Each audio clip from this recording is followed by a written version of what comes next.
Hi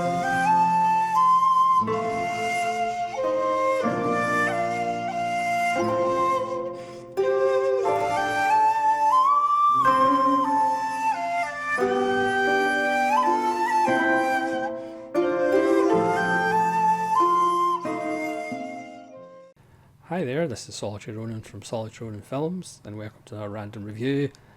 Today's random review is from 1973. It's from Czechoslovakia, and it's 3 Wishes for Cinderella, directed by Václav Dvořák, not his real name obviously. And this is tremendous. Obviously the Czechs have a real gift for fairy tales, or pohádky as they're called.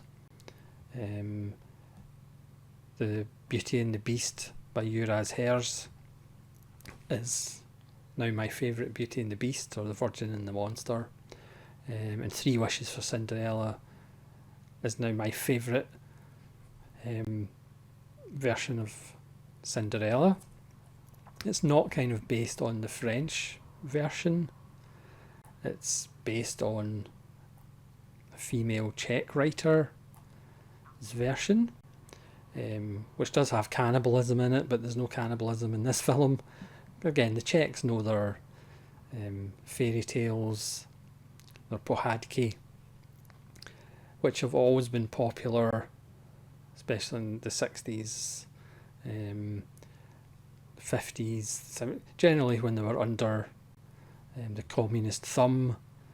They kind of needed escapism, so they made all these pohádky, and the censors generally kind of let them through because they weren't realistic, even though there's obviously subtexts with all the heroes and heroines basically being working class characters, overcoming bad situations.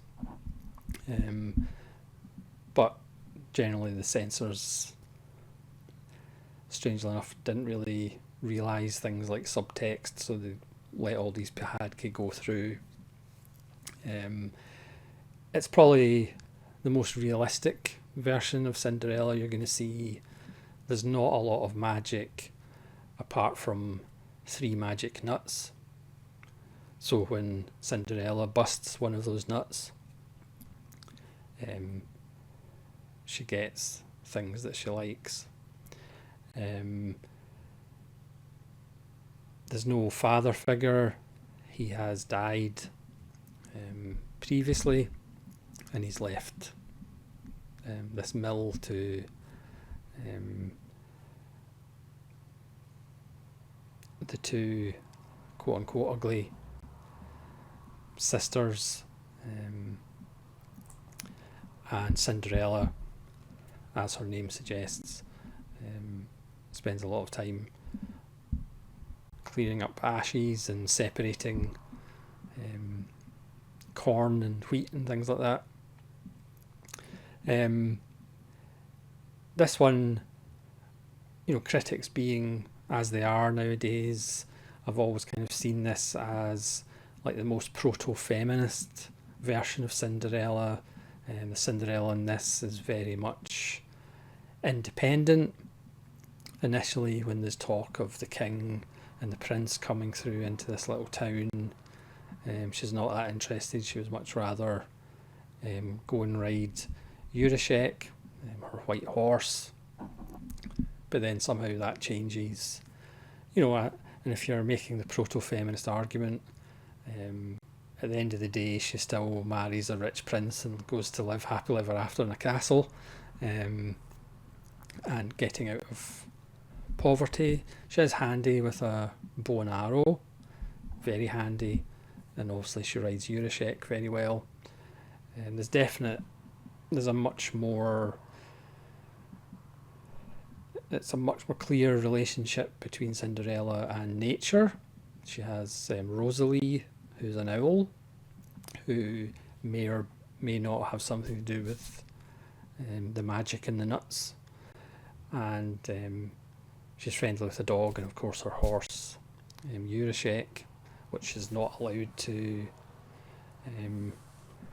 ride according to her sisters, but she kind of sneaks out, and actually in the first king's visit in the film, she actually uses that as an excuse as a distraction to go and actually ride her horse in the woods. The music is wonderful. There's even a great song which you'll all be singing by the time the credits roll. There's some interesting faces, including Vladimir Mensic, who's in The Cremator, Marketa Lazarova, 90 Degrees in the Shade, and he was in Tomorrow I'll Wake Up and Scald Myself with Tea. The one, the only Tomorrow I'll Wake Up and Scald Myself with Tea. I can't think of that film without having a smile on my face because it's just so amazing. And also The King's played by an actor who was in Mephisto, who played Goring or Goebbels, one of the two. The relationship between the king and the queen is lovely and playful. The prince, again, isn't really interested in getting married, but again, it's this subtext of, getting married is the key to happiness and settling down, which we all know is complete nonsense. But then obviously once the prince sees this, well, initially he's out hunting, and Cinderella throws a snowball at him so he doesn't shoot a deer. And she's obviously a scruffy, dirty girl. So the three nuts, the three wishes coincide with kind of the three visitations, or the three different personalities of Cinderella. And then again, they're out hunting in the woods. It's a snowbound film, so it's almost like a Christmas film. And she appears as this hunter. It's unclear in this scene with her hunting tights whether the prince thinks she's a male or a female. I think the prince and his friends take her as a male. And she shows off her skills with the bow and arrow again, and then at the big ball, she comes in late just to make an appearance, obviously, but has a veil on, so he doesn't know, and she leaves him with a riddle to figure out who he is. So again, if you're expecting pumpkins turning into carriages, that doesn't appear. But if you've read the original, well, not the original, but the Czech version of the story, and you're expecting cannibals, the cannibals don't turn up, whether they're fine or young. Again, it's a much more realistic version, but it's still magical. When the nuts get busted open, there's enough magic there. When she's left these impossible tasks like sorting out 2 different types of grain, and all of a sudden doves appear at her window, and she opens the window and the doves come in and sort them all out. I would say it's a magic realism, or a magic realistic film, if that makes any sense. And it just has a beautiful poetry to it. It will put a smile on your face, and it kind of goes to prove that, even though I prefer sometimes 70s endings, there is something about the film that is magical and will give you goosebumps. It is funny in places, but again, it's natural humour, it's not forced. There is the running gag of, the king and queen wanting the prince to have an education, and his teacher is always chasing him, whereas he just wants to play with his friends and go out hunting all the time.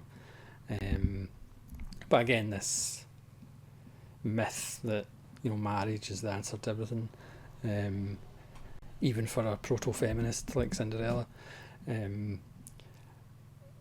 But it's just so much fun. It's only 82 minutes and it's perfect at 82 minutes. You still get character, and it's kind of wonderful, but it misses out, as I say, the more brutal aspects of both the Czech version and the German version. The German version, I think, includes the cutting of the sisters' feet so they fit into the slipper, and also at the wedding, spoiler alert, of the wedding and Cinderella, of the prince and Cinderella, the doves peck out one of the eyes of the sisters, and then on the way back out of the church they peck out the other eye. That's not in this film either. This film is a PG. It's for all the family. This film was wildly popular around the world. According to the back of the second run DVD, it was on the BBC at one point. I don't actually remember seeing it, but I think there is a 2021 version of this as well with the same title. The actual Czech title doesn't mean 3 wishes for Cinderella. It's essentially 3 nuts for Cinderella, which she obviously busts. It's another really nice release. Second run, again, as a booklet. But there is a wonderful new exclusive and expansive film appreciation by Michael Brook. But I will warn you, if you do watch this, don't have a pen and paper handy, because it goes through the history of the Pohádky films in the Czech Republic, and you will end up writing a lot of films down and then looking them up on eBay and then buying them off eBay. Maybe that's just me, but it's a brilliant piece by Michael Brook. But I will warn you, it may cost you some money if you like Pohádkys. But Beauty and the Beast absolutely blew me out of the water, and 3 Wishes for Cinderella is just so good. I don't know whether it is available in Blu-ray, but hopefully second run upgrade it, because again the costumes are really good. I mean, the DVD print is good. It's actually a 4K restoration, which Norway helped with, because apparently the film's really popular in Norway as well. It's just so much fun, and I would highly recommend it. It's another home run for second run, as far as I'm concerned, and it's a wonderful double bill with the more darker and more nightmare fuel that is The Virgin and the Monster. But again, it does come with a warning. Expect to spend some money on some Pohádkys if you listen to Michael Brook. So thanks very much for watching another random review. I always appreciate the support and your comments. Please let me know if you've seen 3 Wishes for Cinderella, or what your favourite version of the Cinderella story is, or what are some Pohádkys that you really enjoy. And hopefully you'll join me again for more videos. This is Solitude Ronin from Solitude Ronin Films saying farewell.